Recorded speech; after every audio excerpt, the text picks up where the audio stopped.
What causes a rotor and stator to go bad on a Generac NG generator? Do you know the model of your Generac generator? How old is it? ###.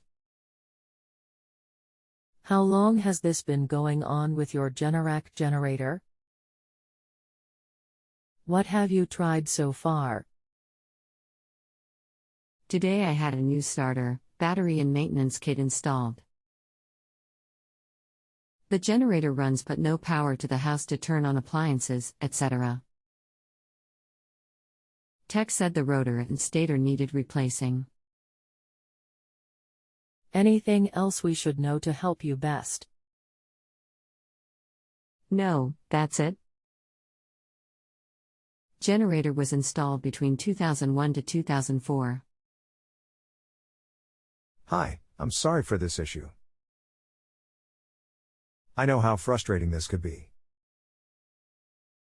The main reason they go bad is because of heat being produced by the windings.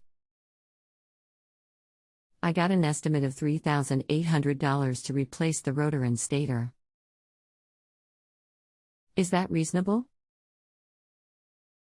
How many kW is your generator? 13 kW.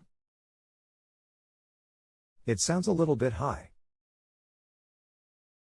I'm not sure how much labor that are charging you.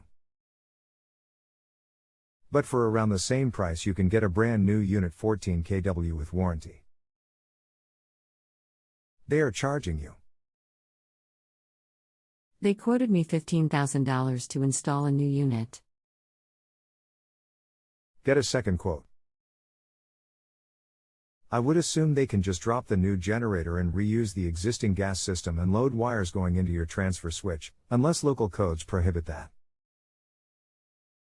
But definitely get a second quote and let them know you already have a generator that need to be replaced. Good idea. I appreciate the advice.